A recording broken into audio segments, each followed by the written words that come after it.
Ketika orang-orang Farisi mendengar bahwa Yesus telah membuat orang-orang Saduki itu bungkam, berkumpullah mereka, dan seorang dari mereka, seorang ahli Taurat, bertanya untuk mencobai dia. "Guru, hukum manakah yang terutama dalam hukum Taurat?" Jawab Yesus kepadanya, "Kasihilah Tuhan Allahmu dengan segenap hatimu, dan dengan segenap jiwamu, dan dengan segenap akal budimu. Itulah hukum yang terutama dan yang pertama. Dan hukum yang kedua, yang sama dengan itu ialah, kasihilah sesamamu manusia seperti dirimu sendiri. Pada kedua hukum inilah tergantung seluruh hukum Taurat dan kitab para nabi." Demikianlah Injil Tuhan.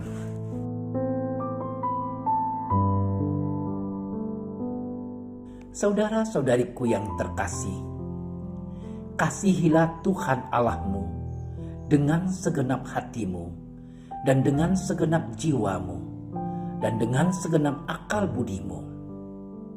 Dan kasihilah sesamamu manusia seperti dirimu sendiri. Hukum utama ini sepertinya menjadi merek pengikut Kristus, warga gereja. Tuhan Yesus meringkas semua yang menjadi intisari ajaran keagamaan pada zamannya, seperti yang terungkap dalam kitab suci orang Yahudi. Tuhan Yesus menyebut 3 hal paling hakiki dalam hidup manusia sebagai alat untuk mengasihi Allah, yaitu dengan hati, jiwa, dan akal budi.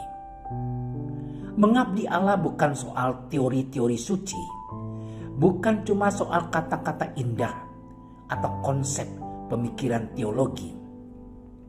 Keseimbangan antara hati, jiwa, akal budi membuat manusia seimbang dalam mengasihi Allah, termasuk juga dalam mengasihi sesama. Kasih menjadi tolak ukur utama dalam menentukan sikap dari setiap peraturan yang dibuat manusia. Saudara-saudariku yang terkasih, dari keseimbangan dalam mengasihi Allah secara tepat inilah akan mengalir sikap yang seimbang pula kepada sesama, yaitu mengasihi sesama seperti kita mengasihi diri sendiri.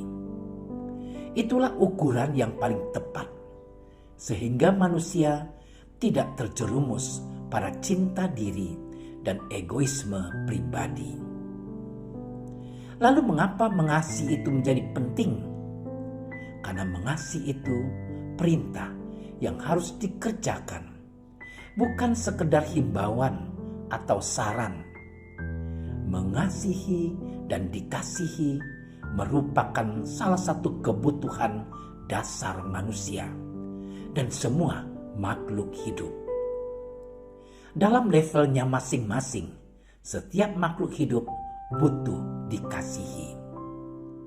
Pada manusia, mengasihi dan dikasihi adalah nilai luhur yang universal yang didasari dengan kesadaran diri untuk bertindak dan merasakan.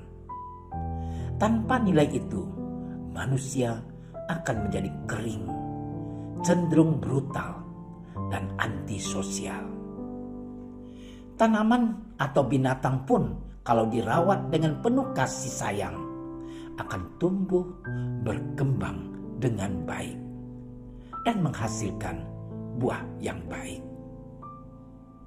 Saudaraku yang terkasih, kasih menjadi dasar manusia untuk berpikir dan merasakan. Kasih menuntut adanya kerelaan untuk berkorban demi kebaikan pihak yang dikasihi. Tetapi kasih juga menuntut komitmen dan paksaan untuk taat pada panggilan hati, jiwa, dan akal budi. Kasih tidak bisa mengandalkan perasaan sendiri yang bisa muncul dan bisa hilang.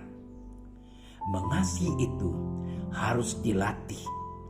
Itulah sebabnya Tuhan mengikat perjanjian dengan umatnya dan memberikan hukum-hukumnya kepada mereka. Perintah saling mengasihi itu ditujukan kepada siapa saja, di mana saja, dan kapan saja.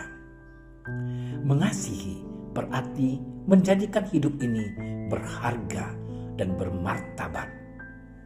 Hanya karena kasih, orang berani dan mampu jongkok sebentar, mengambil sampah yang dilihatnya di jalanan, memindahkannya ke tempat yang seharusnya. Tanpa kasih, sampah yang berceceran di jalanan tidak akan pernah terlihat oleh siapapun. Kasih akan mendasari dan mendorong manusia untuk berbuat kebajikan. Belajar terus-menerus untuk mengasihi merupakan panggilan kita. Mengasihi memerlukan proses panjang, berkelanjutan, dan sikap hati yang jelas. Saudara-saudaraku terkasih, Tuhan Yesus telah menunjukkan kasih yang sempurna. Di dalam dirinya ada keseimbangan atau harmoni antara hati, jiwa, dan akal budinya.